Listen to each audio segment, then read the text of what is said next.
Quinn, on page 21. Got it. Deshaun Quinn. Yes, sir. Mr. Quinn, you're charged with evading arrest or detention. You're facing up to a year in jail and or a $4,000 fine. We're going to do probable cause. You have the right to remain silent. Anything you say can or will be used against you. How old are you, sir? 17. Welcome to my channel, Courtroom Uncut. 17 years old, just 17, and already staring down the possibility of a full year in jail. This isn't some minor traffic ticket or schoolyard prank. This is deadly serious. At that age, every single choice echoes 10 times louder, shaping the rest of your life. The real question here is simple. Is the system prepared to guide this young man forward, or is it simply ready to punish him until he breaks? Are you here with anyone today? No. Can you go get her, please?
Hi, Mom.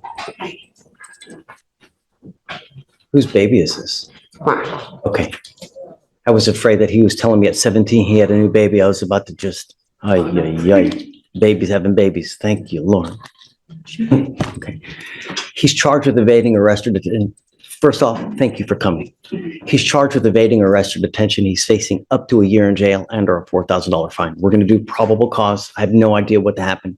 We're going to see whether there's enough evidence to go forward or not. You have the right to remain silent. Anything you say can or will be used against you, sir. Okay. On November 3rd, 2024, the officer was on patrol when he self-initiated a call for service in regard to a stolen vehicle. The officer was advised that a record driver was following the stolen vehicle, confirmed through NCIC, and upon contact with the stolen vehicle, the officer attempted to conduct a traffic stop. The co-defendant, driver of the vehicle, failed to yield to the officer's emergency lights and sirens and evaded the vehicle. The driver of the vehicle ran a red light and drove the wrong way in traffic, endangering the occupants of the vehicle. The defendant and another co-defendant and the driver, after the defendant finally pulled. Welcome back to my channel, Courtroom Uncut. Let's break this one down carefully. A stolen vehicle, wrong way traffic, firearms involved, and then a desperate chase ending with him fleeing on foot. Sounds bad, right? But here's the surprising twist. Quinn wasn't even the driver. So now the question becomes, how responsible is a passenger in such a high-stakes chase when every second and every decision could change the outcome forever? On foot along with the co-defendant, all suspects ignored all orders to stop and attempted to run in an effort to hide and evade for approximately 30 yards. A search of the motor vehicle revealed 2 firearms, one of which was reported stolen. So what's Mr. Quinn's involvement in this? Where is he? Tell me he's not the driver. No, Your Honor. It appears a co-defendant was the driver. He was a passenger that fled whenever they... So you said how many passengers were there? It seems there were 2 co-defendants and the defendant, so 3 occupants in the vehicle. Total, okay. And where is he? Do you know? Does not say where he was in the vehicle, just that he was an occupant inside. I can check the offense report. And then do you have cause numbers for the co-defendants by chance? I have a cause number for one of the co-defendants. Okay, let me have it. It is 253-7051.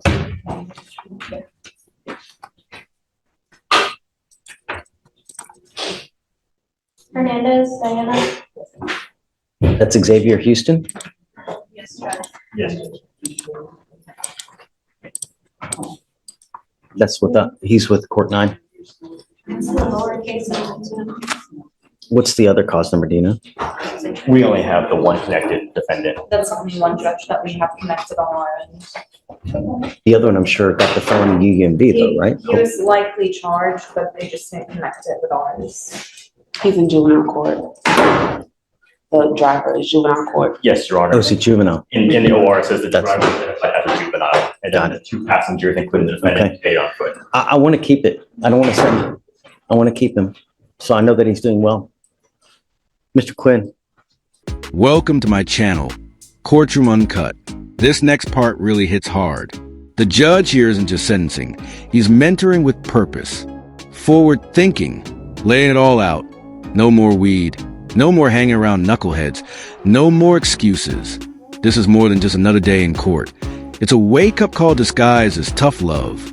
Because sometimes the harshest words are the only ones strong enough to save a young life.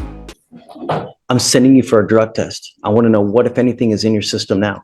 What are you doing with yourself these days? Shh. Right now, just look for a job. He's also in school. That's what I want to know. Okay, this incident that occurred, I don't want to talk about the case. God put eyes in our head for forward thinking, right? So we move forward, not in the back of our head. I don't care. I want to know what's going on in the future. And my only concern is that he's not hanging out with other knuckleheads, getting into more trouble and staying in school and getting an education, because that's what life is about. Life is about having a lot of money, not ending up in back with a number on your back perpetually because you hang out with people like this. You're not allowed to hang out with these people anymore. You're not allowed to smoke weed, get in trouble, and you're not allowed to be out in the middle of the night. Do you understand? If I find that you start messing with us in any way, I'm going to put you in jail. And the problem is every time you go to jail, it's going to cost your mom to get you out. Instead of giving that money to the baby, she's getting it to you to get out. It's not going to happen. Do you understand? Yes, sir. It doesn't say where he was in the vehicle, Judge. It just says that there were two passengers. Okay. Are you in high school now? Yes, sir. Okay. I'm making it a condition of your bond that you graduate and that you stay in high school full time. Do you understand? Yes, sir. I'll try to take care of as much as I can for you. You know, I know that you probably have it tough. I'll take away all the costs so you won't have to pay for anything. Who else do you have at home? I have other children. Okay. Do you work? Yes, I do work. Okay. I work. When you're gone, what happens to him? He's at home with his other siblings. Okay. I'm home by 11. I work 3 to 11. I was going to give him a curfew. Is that okay? That's fine. What do you think is an appropriate time for a night? 9 o'clock? Is that okay? 10. Okay. Because he is about to start working, so I do want him to be able to go to work. I don't want him out in the middle of the night because nothing good happens at 1, 2 in the morning, and I don't want him smoking weed. I'm going to test you today. If you test positive, I get it, but after today it stops because I will test you again in 40 days. And if you test again positive, that tells me that you've continued to smoke. If you test positive, because I don't know, and if you continue, I'm going to lock you up. Do you understand?